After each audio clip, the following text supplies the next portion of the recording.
Welcome back to Pride Park in Derby for the Under-13 Open Schools Cup final between the Whitgift School from South Croydon, just about 3.5 miles south of Selhurst Park, Crystal Palace's ground.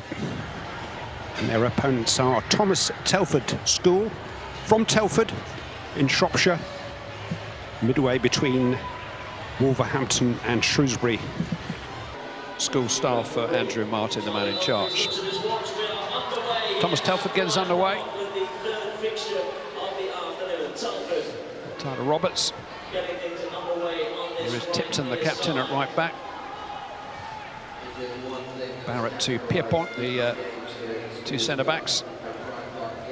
Left back here is Bradley Taylor. He might just run for Jack Tolley to chase. He's got himself in the clear, and he's got Tyler Roberts with him. And Roberts has a fantastic chance here, and that's a wonderful save by Juan Pablo Caballero, but couldn't deal with the second effort. And Thomas Telford have got an early lead here. A goal inside 40 seconds, and just look what it means to them. Look like they might have survived their Whitgift. That is absolutely smashed past Caballero. Yeah, emphatic finish. Lovely little run down the wing, wasn't it? Got away from his defender. Tyler Roberts with the initial shot. Jack Tolley did ever so well, didn't he?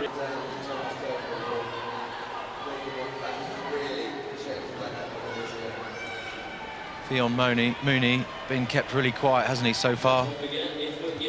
Whitgift's top goal scorer. Here's Clark, though, into Sweet. Could change of direction in the circumstances.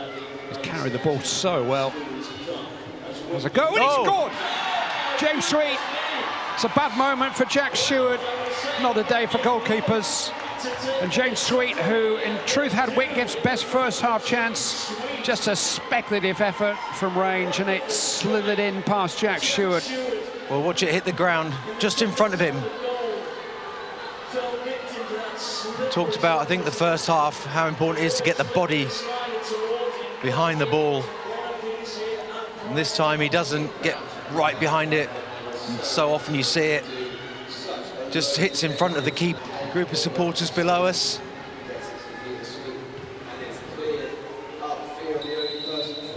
And that is the end of the football, not only for this match, but for the day. The rain has done its best to douse the drama, but we've got more of that to come, because the Under-13 Open Boys final is going to be decided in a penalty shootout. We'll take the first penalty.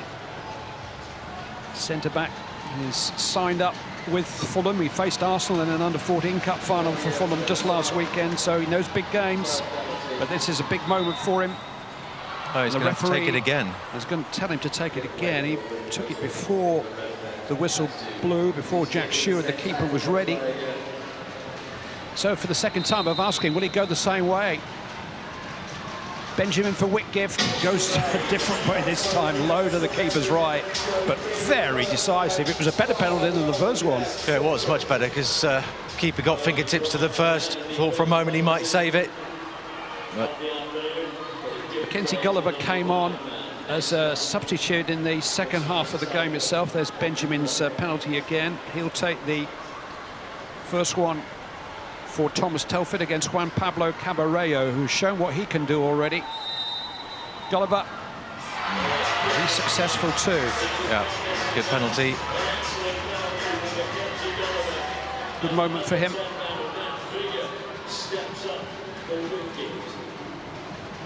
Matt Vigor will take the second Whitgift penalty. Scored a long-range goal in the final at Reading last year, the Under-12s. He's nicknamed Banger because he smacks it so well. Crystal Palace player. Oh. He smacked that one in. 2-1 to Whitgift. Yeah, that's the best of the bunch so far. Getting into that corner for a right-footed player. Takes confidence. Got to plant your standing foot very firmly here. It's very easy for it to go from under you. We saw it happen to David Beckham infamously once upon a time. Now here's the man of the match and the Thomas Telford skipper, Oliver Tipton. Started the afternoon by taking the warm-up. How will he finish the afternoon? Successfully. 2-2 in the shootout, and the jeopardy grows for the other 6 volunteers, the next of whom is James Sweet, the Whitgift goal scorer. Yeah, straight down the middle effectively. Just was looking to get a good contact. And like you say, just make sure you don't slip.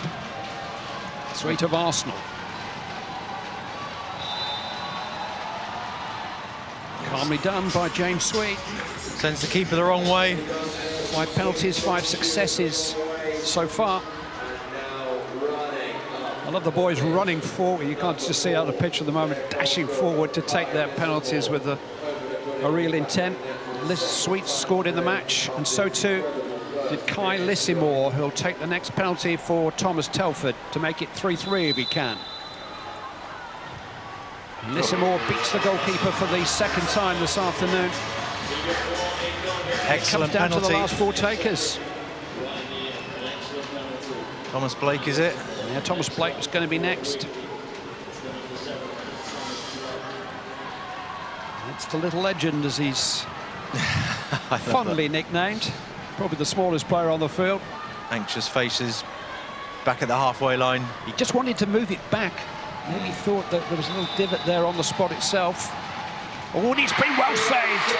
Very well saved. You can't really call that a penalty miss. No, you can't. That is a fantastic stop by Jack Stewart, who had a bad moment for the Whitgift equaliser during the game. But he's just made himself a hero. Terrific stop. Well, not in the corner enough from Blake. That's always difficult in these conditions, that you're more conscious of making sure you don't slip. You've got the good contact. You can't take the penalty quite in the same manner that you normally would. He didn't want to place it on the spot. The referee's absolutely insisting. Blake didn't want to place it on the spot. It's Connor Barrett now of Birmingham City. Oh, what a save by Caballero. What a save by Caballero. Not his first of the day, but he has just reduced the penalty shootout to sudden death, because it's 1 each now. Yeah. 3-3. I think we might have a new man of the match here. No, I know. I was just thinking. Well, it is sudden death. You're right. 3-3, 1 miss each. Finn Mooney, Whitgift's leading goal scorer. Yep, safely done. Tucked it away. We know what that means. It means that Tyler Roberts must score to keep Thomas Telford in the competition. Coolly done by Finn Mooney.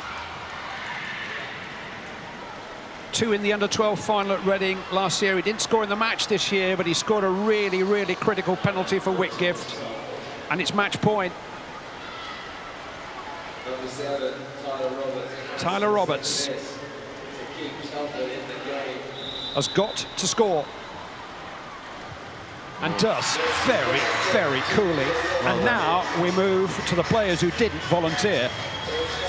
Yeah, and some debate will be going on now. This is where you've got to just be bold and brave. Those are the players that aren't the traditional ones. Thomas Smith of Fulham. He's the first to put his hand up at the 2nd time of asking. Sudden death now. Yeah, he had a good game, Thomas Smith. Oh. And it's saved. 2nd penalty save in the shootout for Jack Stewart of Wolverhampton Wanderers. He's done his bit. Well, it's the same way. He goes early, the keeper, doesn't he? Moves over, and it's comfortable in the end. Nice to see the skipper, Xavier Benjamin, has run the length of the field to console Tom Smith. And it's going to be Thomas Telford's main goal scorer, Cameron Candola. He scored in every round en route to the final, including 2 in the semi-final. He couldn't notch in the game itself, but now he's got an opportunity to win this for Thomas Telford. Cameron Candola. Oh, found its way in. Goalkeeper got a hand to it, but couldn't keep out Candela's spot kick. And Thomas Telford win the under-13 Open Boys final. Yeah, those scenes say it all. You can pan across to the Whitgift boys, absolutely dejected, but scenes of absolute joy for Thomas Telford. They win the second trophy of today. They're the under-13 Open Schools winners. Nothing between the two teams, really. Nothing if anything, at all. Whitgift maybe looked the side more likely to nick it in the second half. Well, after they got that opener, Thomas Telford, it was really Whitgift who responded brilliantly. Oh, it's not the So greatest close, penalty. isn't it? You've got a feel for Juan Caballero. Had a fantastic game. Showed just why he's on the radar of clubs. Well, there's no such thing as a poor penalty that goes in any more than there's a good penalty that doesn't. But Candela has struck the ball better than that. Caballero will have saved more difficult shots than that. But in the end, the team that were ahead in the very first minute of this final, the team that will walk off the pitch as the champions in their age group again. But I think you can be very, very proud of the efforts that your team put in today. Yeah, I think hugely proud of the boys today. I thought they were fantastic. We had a game plan, which we had to change quickly after conceding after a minute, and then obviously with the conditions changing very quickly and deteriorating, we had to change tactics again for the third time. So to change tactics 3 times in one match, I think all credit to the boys for their endeavour and their willingness to kind of listen to what we were trying to do, and I think probably we're very unlucky second today. Yeah, I was just about to say, was that the most pleasing thing for you, the fact that they had to do so many different things on the fly with so many different things changing? The conditions out there were very, very tricky. For young lads, they really dealt with that very well. Yeah, hugely, and like I say, it's part of their development and learning. I thought maybe after the initial early blow in the first 10 minutes, we were probably, I would say, maybe just shaded it and played some good stuff. But then, as you rightly said, just before half-time, the second half, we had to change tact again. And again, I thought we probably, again, maybe just edged it, but it wasn't to be today. How much has the team generally enjoyed the experience? They're playing in a stadium like this and in a big final. It's only going to serve them well for the future. Oh, fantastic. It's a great opportunity for any young schoolboy. You know, we're very thankful for the English schools and PlayStation for putting it on, and the boys have had a great day. They'll be upset at the moment, but I'm sure they'll look back on it, and it'll help develop them as people and in their future career. Well, I wish you all the best of luck for the next season as well. Congratulations on a great final. Thank you. So I'm joined now by Matt Lowe, coach of Thomas Telford. Dramatic circumstances to win any cup final. You boys don't do it easy at Thomas Telford today, but just talk me through your emotions. Certainly don't do it easy. You know, the conditions have obviously played a huge part in what could have been a great spectacle, really, as a game of football. You know, second half we've had to change our tactics and how we wanted to play. But we've got through it. You know, the boys have done extremely well to get to the final, and they played some great football along the way. Today wasn't a day for football, unfortunately, for either team. And credit to Whitgift, they were absolutely fantastic. It's got some great little players in there, but we've pulled through in the end, just about. How pleasing is it for you as a coach to see how the players dealt with such horribly tricky conditions? You know, these are young players who bizarrely have come to a stadium and have played in worse conditions than have played all season on school fields. How pleased are you that they've dealt with that well? Yeah, they've dealt with it really well. You might have heard myself, Mr. Bullock and Mr. Little shouting orders from the sideline constantly through the game. You know, we're just trying to feed back and trying to get messages across that, you know, our style of football had to change today. And we did it. We adapted to it. We changed a little bit, and we did what we could. But certainly, like I say, pleased with the boys, the effort and the endeavour they've put. You know, especially defensively wise, we didn't put a foot wrong really tonight or today, and we didn't really give Whitgift much of an opportunity defensively wise. So credit to the boys. They've worked hard and got their just rewards. And it's a very strange final, I know, but you guys have a fantastic tradition of playing football at Thomas Telford. How pleasing is it that this whole season's worth of excellent work has come to the best possible ending? Yeah, certainly has. You know, they're a great bunch of lads. They have, you know, they've really clubbed together this year. Last year we had a bit of an indifferent season, a bit of a transition season where we were trying to get the right formula, the right team together. It's clicked this year. The boys have played tremendously well, as I said. You know, and I've got a real good nucleus of lads in there who get on and off the pitch and work together for each other. So I can't ask any more. You certainly can't. Congratulations on the win. Okay, thanks very much. Thank you very much.